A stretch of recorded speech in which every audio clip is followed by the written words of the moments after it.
नमस्कार, this is Byomkesh Meher. I welcome all of you in this channel. तो आज का जो न्यूज़ है, देखो, यहाँ पर आईपीएल खत्म हो गया और ऑफ कोर्स जो चैंपियन टीम बने थे वो है आरसीबी, रॉयल चैलेंज बेंगलोर। और यहाँ पर एक तरफ से जीत का जश्न और मौत का मंजर।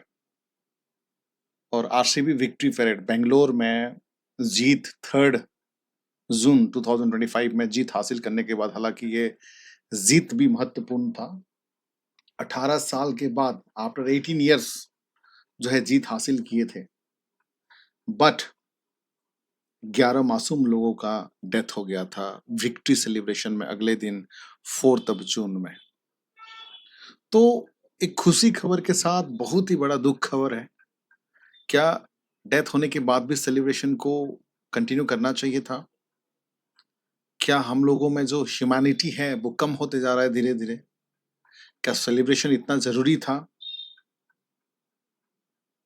मतलब एक तरफ से जश्न चलता रहा और एक तरफ से इतने लोग मारे गए थे। तो ये वाक़ई में बहुत दुःख की बात है।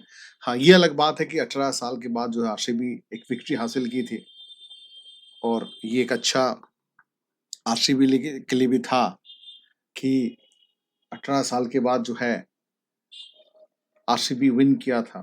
हालाँकि उससे 3 बार ऑलरेडी वो फाइनल में जा चुके थे, 2009 में, 2011 में और 2016 में।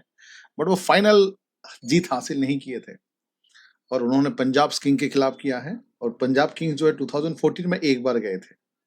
हालांकि वो लोग भी नहीं जीते थे इस बार। तो यहाँ पर आप देख रहे हैं किस प्रकार से सेलिब्रेशन एक तरफ से चल रहा है और यहाँ पर देख रहे हैं किस तरह से स्टैम्पेड का न्यूज आया है।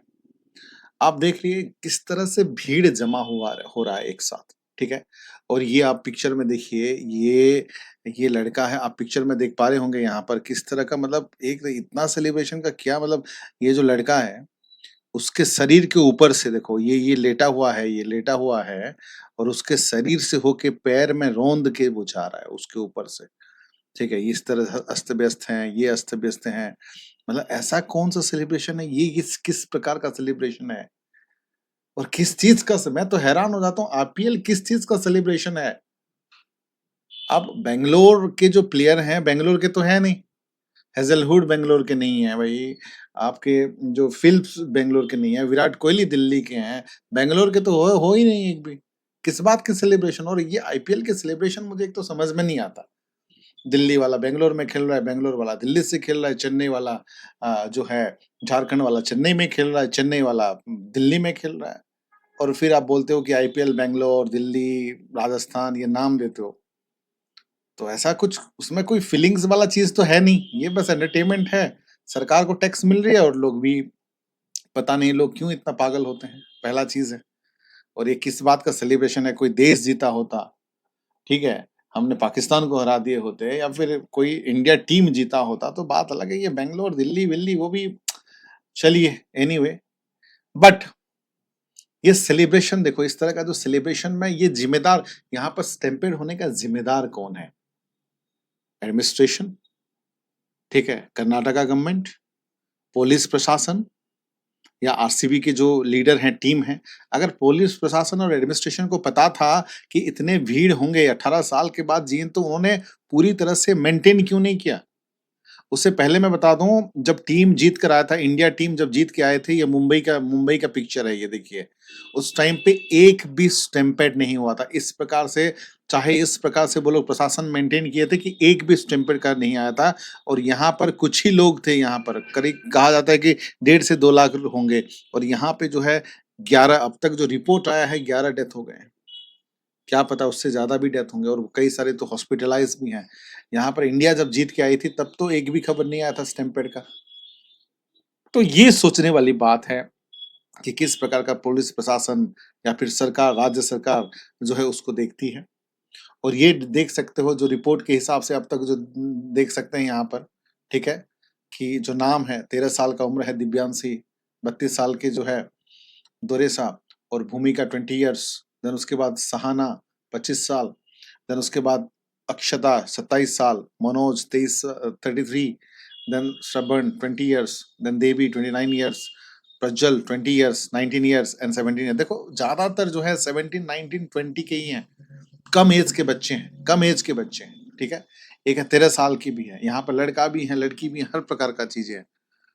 तो एक तरफ से ये डेथ था और एक तरफ से क्या सेलिब्रेशन करना इतना जरूरी था, ये सेलिब्रेशन करना इतना जरूरी था। और जब उनको पता चल रहा था कि इतने लोगों की डेथ हो रही थी, सारे सारे सोशल मीडिया, सारे न्यूज पे आ चुका था, तो फिर भी उन्होंने बंद नहीं किया, फिर भी वो कंटिन्यू किए। क्या जश्न मनाना इतना जरूरी है? मतलब 11 मासूम लोगों का डेथ हो रहा है और आप जश्न मनाओगे, ठीक है। और हालांकि ये जो है ऑफिशियल स्टेटमेंट है आरसीबी का, यहाँ पर ऑफिशियल स्टेटमेंट में आप देख सकते हो, उन्होंने जो है उन्होंने लिखा है, the unfortunate incident in Bangalore yesterday has caused a lot of anguish and pain to RCB family as a mark of respect and gesture solidarity। उन्होंने जो है 10 लाख रुपया वादा किया है। देखो RCB has announced a financial support of 10 lakhs to each of the families and this, जिनके घर परिवार में डेथ हुआ है उनको 10 लाख उनके परिवार को दिए जाएंगे। उसके अलावा in addition a fund called RCB Cares also being created to support a fan injuries in the tragic incident। और जो आरसीबी मतलब आरसीबी केयर फंड का उन्होंने एक तरफ से क्रिएट किया है ताकि जो फैन इंजरी हुए थे, इंजरी डेथ तो हो गया, उनको तो 10 लाख दिया जाएगा, जो इंजरी हुए हैं उनके सारे हॉस्पिटल खर्चा वो लोग बियर करेंगे। तो ये देख सकते हो, RCB announce 10 lakhs aid to the family of each Bengaluru stampede victim and create fund to support the injury, ठीक है। ये तो अच्छा काम किए थे, लेकिन जो डेथ हुआ था उसमें रेस्पॉन्सिबल कौन है, ठीक है। हालांकि ये देखिए, ये इंसिडेंट देखिए, आप देखिए, ये बात है, ठीक है। Royal challenger Bangalore celebrations IPL Bangalore में जो हुआ था, और जीत के एक दिन के बाद ये इंसिडेंट हुआ था। और ये इंसिडेंट में करीब करीब जो है वहां पे जगह था अराउंड 30,000 लोगों के लिए जगह था, बट वहां पर करीब करीब जो है मतलब कहा जाता है कि 1.5 से 2 लाख के बीच में आए थे। तो इतने लोगों को अचानक से संभालना प्रैक्टिकली पॉसिबल नहीं है। और जो जो स्टेडियम है वो शहर के बीचों बीच है। जो लोग बेंगलोर हैं, बेंगलोर में रहते हैं, उनको पता है।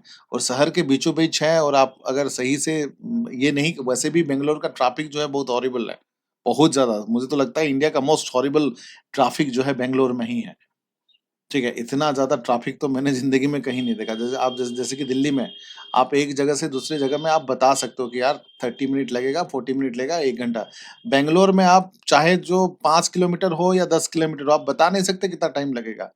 कभी कभी आधा घंटा लग सकता है, कभी कभी 1 घंटा, कभी कभी 2 घंटा, कभी कभी 4 घंटा भी लग सकता है। मतलब you never know about the traffic of Bangalore. जब ऐसी सिचुएशन में और इतने साल के बाद जीते थे, तो पुलिस प्रशासन को, राज्य सरकार को उसको ध्यान देना जरूरी है। जिस प्रकार से मुंबई में टीम जीतने के बाद उनको पूरा मेंटेन किया गया था, उस तरह से मेंटेन करना बहुत जरूरी था।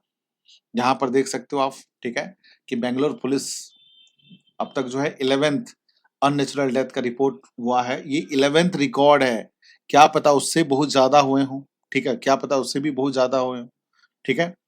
तो ये चीजें जो है चला है। And public and political reactions, obviously बात है, huge public outrage over lack of planning and safety. जो lack of planning and safety था उसके खिलाफ आए हैं, ठीक है। हर हर पार्टी जो है डिमांड कर रहे हैं, ठीक है। तो ये जो चीजें हैं गलत हुआ है। अब की इश्यूज क्या है उसमें, क्या किसकी किसकी लैक ऑफ क्राउड मैनेजमेंट, ये जो लैक ऑफ क्राउड मैनेजमेंट हुआ, या absent of emergency medical service जो होना चाहिए था वो नहीं हो पाया है। किस प्रकार से हम जो है बेटर इवेंट कर सकते थे और ये ट्रेजेडिक होने से बंद कर सकते थे, ये बहुत चिंताजनक बात है।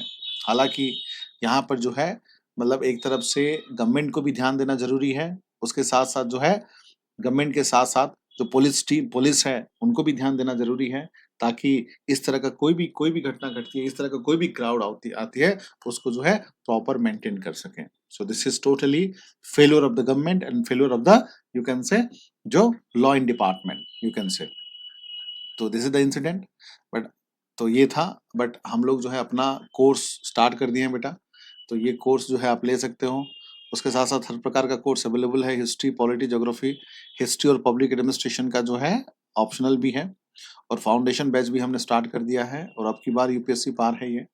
History optional and public administration optional भी हमने शुरुआत कर दिया है। और नंबर ये रहेगा, ध्यान रखिएगा, नंबर ये है, this is my personal number 8527, ये आप देख पा रहे होंगे, 8527007432। तो आप जो है कॉन्टैक्ट कर सकते हो। व्हाट्सएप देखो 24/7 कर सकते हो, कभी भी कर सकते हो। कॉलिंग का टाइम है 1 बजे से लेकर आप 2 बजे तक करिए। उसके साथ-साथ ये मेंटरशिप जो है मैंने फ्री कर दिया है, जो 11,000 का था ये टोटली फ्री कर दिया है। मतलब 1 टू 1 मेंटरशिप मैं आपको दूँगा। बहुत सारे बच्चों का डाउट होता है, प्रीलिम की कैसे तैयारी करें, मेंस की कैसे तैयारी करें, इंटरव्यू की कैसे तैयारी करें, एक होलिस्टिक अप्रोच कैसे अपनाएँ, आंसर राइटिंग डेवलप कैसे करें, कौन-सा ऑप्शनल बेटर स्कोरिंग होती है। तो if you have any confusion regarding the preparation, you can directly contact me on this number 8527007432 और आप अपना ख्याल रखिए, सेफ रहिए, हेल्दी रहिए। Thank you.